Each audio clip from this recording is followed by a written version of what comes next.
So by way of recap, in case you didn't know, earlier in the episode, Meg issued DEJON with an ultimatum to say, look, you can't be flirting around with Andrada. It's either me or her.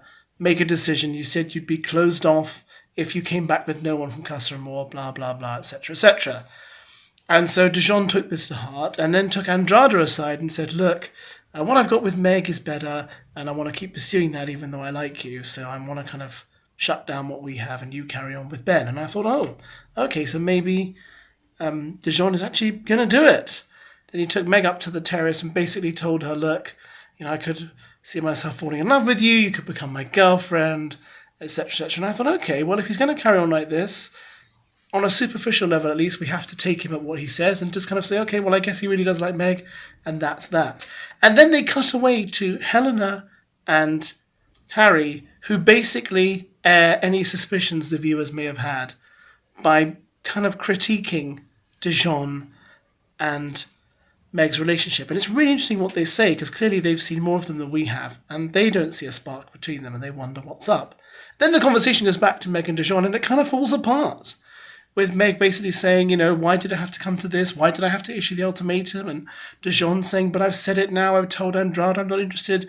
And then it just ends with them basically saying, okay, doesn't really leave us anywhere conclusive and we'll leave it at that. So somehow what I think DEJON hoped would happen actually ended up backfiring, and tomorrow night's movie night.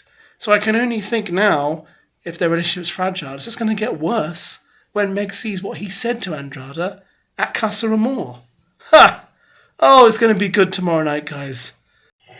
Rewind. We're matching. We do match on accident all the time. But anyway. On the worst days. How's the worst day? I feel like it's worse days rather than better days at the moment. What, between us two? Go on. I was going to be really excited, really happy that you was back from Casa on your own, and I feel like it didn't really end that well, did it? Yeah, I'll be honest, I didn't like our conversation earlier. You basically gave me an ultimatum, and by saying if I don't end things today, then we're done. And I don't like that. That made me feel like I want to take a step back. That's why today I've just been thinking, there was the pride part of me, was nobody can tell me what to do. Later then, with love, I don't think you can have pride. How I feel about you is I potentially see myself falling in love with you. I potentially see myself making you my girlfriend. I love everything about you. I love the way that you're understanding. I love the way that you're so patient with me. I think you're beautiful on the outside and inside. And from the beginning, it's only been me and you. And that hasn't changed from the beginning till now. Okay. And I feel like I'm at a point where I don't want anybody else. I know I don't want anybody else apart from you. And I do want to close things off with you, and I do want to be exclusive with you. Just you. Where's Deon and Meg? Terrace? I think so, yeah. But I just think he probably shouldn't have come back and said, I'm going to, from Casa, squeaky clean, although he ain't squeaky clean. He probably shouldn't have come back and been I want to get to know Andrada. Surely he would have been let's be exclusive. Yeah, because I feel like going away for something like that makes you realise what you actually want, do you know what I mean? So if he's come back and been yeah, I still want to get to know people, then why is he even throwing the exclusive word around? Sometimes I don't actually understand, do you? I'm a bit I'm a little bit with you. I feel like the only thing I can think in my head is kind of a little bit where they've been together from the beginning. Is this a game plan? I'm getting that feeling because he's waited so long to, he's waited so long to make it exclusive. Because he still wants to piss around, but at the end of the day, it's he's thinking of the end result. I just feel like when he's not with her, he's more for her. But then you see them together and you're you don't do anything, do you know what I mean? It's just passing conversations and that. Do you know what I mean? I don't think there's a massive spark between them two, though. Not like this, babe. We're cooking, aren't we? It feels like every time this happens, I have to speak to you every single time to tell you, Dee, this is not right. You can't keep doing this to me.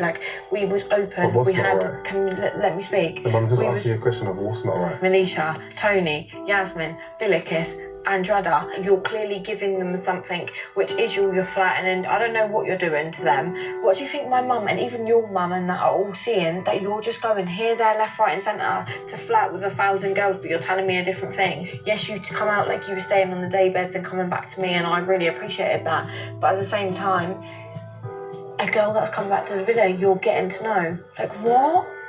Why did I deserve that? You've come back for me, but then you still want to get to know another girl in the villa? Because we said that we was open. I've been open and honest with you. Now I'm saying to you that I don't want to do that. I want to close things off and just, because I'm happy, like, more than happy with us two and how things are going. And I've told Andrada that that's done.